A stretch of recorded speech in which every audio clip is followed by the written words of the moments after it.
Hey everyone, let's talk about why Christians should care about Bitcoin. Well, for a bunch of reasons, but I'm going to highlight just a few. First of all, God cares about a lot of things. I am a Christian. My faith is very important to me. As far as things that I believe absolutely 100 out of 100 in the world, it is that God exists, that God loves me, that God sent his son Jesus to die on the cross for my sins and your sins, and that the path to salvation and eternal life is through a belief in Jesus Christ. I deeply believe that, 100 out of 100. That is one of the few things in the world that I absolutely believe. Okay, so what does God care about? Well, a bunch of things, but part of what God cares about is truth and justice. So let's assume you were from another planet and you viewed everything through the lens of only truth and justice, and you didn't know anything about the human race or this planet Earth, and you show up one day and you're looking around and really your radar is up, right? Because your big thing you care about is truth and justice. Again, God already knows everything, so I'm playing this thought experiment as though it's like a Martian or somebody, because God obviously knows how things are. So let's assume, again, somebody from another planet shows up and all they care about is truth and justice, and they show up on this planet and they're like, okay, I kind of get it. I get why people are growing food. They need to eat. I get why this. I get why that. But inevitably, they're going to ask a question, which is, wait, what are these green pieces of paper that everybody keeps swapping with each other, and they keep calling them US dollars? What are those? Well, you would say, well, those are actually money. And they would say, oh, yeah, that makes sense. Money, yes. All civilizations end up with the money. That makes perfect sense. But wait a second. Are those dollars, do they actually represent anything? Because they look like just pieces of paper with pictures of dead presidents. So, like, why green pieces of paper with dead presidents? Like, what about that is money?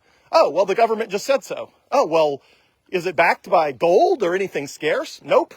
The government just made it up. It used to be backed by gold, but then that constrained the government's ability to spend money at no cost to them, at only a cost of inflation to you. And so they just made the paper mean nothing. It has numbers on it. It's like, oh, well, is the $100 bill more expensive to print than the $1 bill? Not really. It's got a few holographics on it, but no, it's $100 more valuable just because the government says so. So immediately, again, if you care about truth and justice, as God does, your alarm bells should be going off all over the place saying, wait a second, how is this consistent with truth? How is this consistent with justice? How is this consistent with the fact that we're supposed to have honest weights and measures? The ultimate measure of anything in an economy is its dollar price or the interest rate. But the dollar prices and the interest rates are perverted and just made up willy-nilly by politicians based on how much money they decide to print out of thin air based on the political motivations of which elections are coming up and who wants to print money to, make the economy and everybody in it feel good while they deal with inflation. So again, if you came to this earth with your justice and truth radar, hyper-tuned, the first thing you would notice is, wait a second, one of the things that is the most perverted and distorted as it relates to justice and truth is the money. It's green pieces of paper with dead presidents that are controlled by something called the Federal Reserve, which is a very small number of unelected people that make up what the interest rate ought to be and make up how much money gets printed out of thin air, rather than the interest rate being set based on scarcity and the amount of money based on the value that each person has created in the world. So if you look at it through that lens, money is just about, maybe it's the number one most perverted and distorted thing on planet Earth. I'm sure you could, add to that list because there's a lot of things that are messed up on planet Earth. But money is perverted and distorted. There is a small group of people that does not have to work in order to use money and buy things. They get to make it up out of thin air. Now, if you do that, you're called a forger or a counterfeiter, and you go to prison. But if the Federal Reserve does that, or if people in the government do that, it's considered legal, and nobody seems to ask any questions, which is absolutely insane. So God cares about justice and truth, and God put us on this earth to care about justice and truth. And God put us on this earth to try to redeem as much of this earth as we can between now and when Jesus comes back. And we don't know when that is. I think when we were all kids, we thought, hey, maybe Jesus will come back during my lifetime. And then you realize, well, it's been 2,000 years since Jesus was here in the flesh. It's probably not going to happen during your lifetime. So what are you supposed to dedicate your life and your lifetime to? Well, to honor God and glorify him and enjoy him forever. If you go, a paraphrased version of the Westminster Shorter Catechism or the, New City Catechism, it all comes down to what is the chief end of man? To glorify God and enjoy him forever, or something of that. Well, part of the way we do that, we glorify God, is finding things in the world that are all screwed up and finding a way to redeem those things and restore them to the best of our ability. Now, we can't do that perfectly. We don't have the ability as fallen humans, as sinful humans, to make the world perfect. We don't have the ability to make anything or do anything perfect. But what we can do is take aspects of the world that humans have corrupted and restore them to the best of our ability to honest weights and measures, to truth and justice. And I think money is one of the most important, if not the most important things that humans have corrupted and distorted that we actually have a solution to. Now, there's a lot of things that humans have distorted and corrupted, like the family, that are a lot harder to fix, right? I mean, it's just super hard to come along and tell everybody, hey, all the families should stick together. We should all love each other. Nobody should cheat on anybody. And, the family will be great.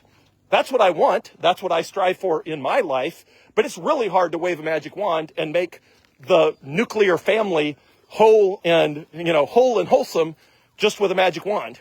But we actually can do that in areas of public policy. There are certain areas of public policy, like money, where after many decades of trying, humans actually did figure out a way to restore truth and justice, to restore honest weights and measures, to build a monetary system based on the principles of the Bible. And that's what we have with Bitcoin. With Bitcoin, we have a complete and honest and fair system where everybody who has Bitcoin worked for it. Nobody gets to make it out of thin air. And it is completely honest and true weights and measures. There's no way to game the system. There's no way to get Bitcoin without working for it. There will only ever be 21 million. Nobody has a magic Bitcoin money printer that they get to push a button and make more Bitcoin. Nobody gets to do that. That is something that the world does not have, is a magic Bitcoin money printer. No matter how bad you or the government want more money out of thin air, you can't have it. The government, now they can tax you, but that's unpopular, and they have to deal with the voters if they do that. The most, roundabout and sneaky way that the government steals your wealth, steals your time, steals your energy, is by printing money out of thin air and blaming the inflation they cause on other things. 100% of inflation is ultimately a result of government money printing. Now, often there's a time delay, often the connection is hard to follow, which is why they get to blame it on other things, and a lot of people believe them. But at the end of the day, if prices of something are going up, someone somewhere is printing money, or someone somewhere did print money a few years ago, and it's just taking now for that to show up in the prices. But anywhere and everywhere, as Milton Friedman says, inflation is anywhere and everywhere a monetary phenomenon. That means it's not a result of greedy corporations. That means it's not a result of humanity getting worse at making things. We get better at making things every year. It's the result of someone somewhere printing money or doing that at some point in the past, and it just now showing up in the form of inflation.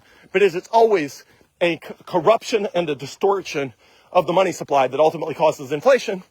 And inflation is the stealing of your time and energy. Because money, fly in the eye. Money is what we use to store our time and energy. So if somebody is printing money out of thin air, what they are effectively doing, not even effectively doing, what they are doing is stealing your time and your energy. They are devaluing it without your consent. And that is what's happening when the government prints money. So with Bitcoin, we actually have a solution. We have an area in the world where there is an answer, and it's actually an easy answer. It's a hard answer to understand, but it's an easy answer to implement, which is we have an honest money, honest weights and measures, honest unit of account, a money that nobody can corrupt, nobody can distort, where there's a hard limit of 21 million, nobody gets to make it out of thin air, and it is immune from the corruption of humans. And that is incredible. It's not the only thing we have the ability to do that with on planet Earth. The U.S. postal system was all screwed up. It was illegal to send a letter unless you used the U.S. Postal Service. Even today, FedEx and UPS are not allowed to send first-class mail, which means the kind of mail that shows up in your actual mailbox, like a piece of paper, a letter. It's illegal for UPS and FedEx to do that. But humanity invented email. We redeemed that complete insanity with the invention of email. And now we don't have to worry about the U.S. Postal Service because we can send stuff with UPS and FedEx to get around that. Or if it's in the form of a letter, we can send it via email. And so email is a way that humans redeemed a part of the world that had been corrupted by a government monopoly on the sending of mail. And that's happened in numerous other cases as well. You are in, most parts of the world, certainly all of the U.S. states, you're allowed to homeschool your kids. So if you are in an area where the education system has been corrupted and distorted and perverted, you can opt out and you can homeschool your kids. That is one way to redeem education in a world where education is messed up. Other education choice systems are similar, where you have the ability to send your child to a school system or a school that is a better fit and not all messed up. So there are a lot of areas of public policy where government actors and the corruption of humanity has resulted in things being all screwed up. And in some of those things, we have a silver bullet. It's not often you get a silver bullet in an area of public policy that can fix all of the problems that ails it. But Bitcoin and money is one of those areas. And it's pretty incredible that we, using the wisdom God gave us, were able to invent a money that nobody could corrupt. That's just incredible. And it's a huge advancement for the human race. So I dedicate a huge amount of my time and energy and wealth to educating people about Bitcoin. And my passion for that does not come from just the fact that Bitcoin has made me significantly wealthier than I would otherwise be. I certainly like that. But at the end of the day, my plan is to spend all of the wealth that I ever accrue making the world a better place and redeeming it in various ways to the glory of God. I plan to die a poor man. I don't see any reason to die with a lot of wealth. If my kids want wealth, they can work for it, just like I did. But there's no reason for my kids to have a bunch of wealth that I worked for and that they inherited. So, my kids are not set to inherit huge amounts of money. My kids are set to have all of the healthcare and education they could possibly want for their lifetimes. And if there's money left over, for their children to have healthcare and education. But if they want to do fun stuff, they got to work for it. And so I'm going to use all the money in my lifetime, other than what is needed for the healthcare and education of my kids, and to create a loving environment for them. I'm going to use that money for making the world a better place. And the reason I do that is because it's all screwed up, and especially the money is all screwed up.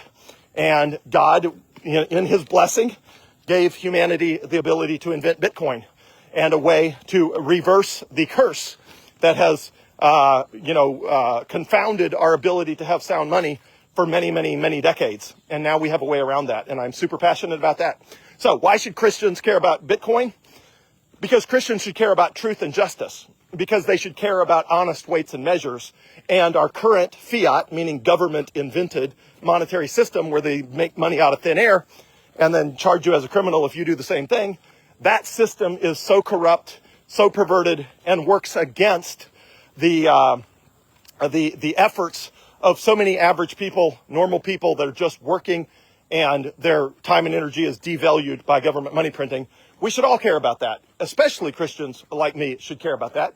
And what should we do about it? We should do our best to help the world migrate to a new financial system that is built on Bitcoin, that is not built on the fiat system. So governments have distorted the system, and certainly Christians should lead the charge, ushering in a new financial system that is built on truth and justice and all of the values that are in the Bible that we should all care about, that we should live by.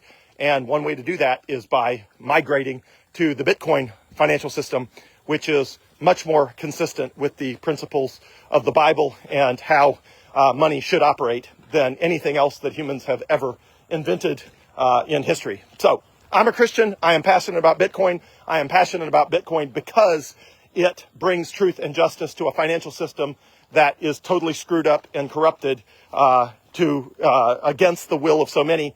And Bitcoin is a way we can redeem that. And one of the reasons God put me on this earth is to find things that we can redeem with our efforts and helping to redeem the money of the world is a very worthwhile cause and something I'm deeply passionate about. Have a great evening, everyone. Thanks.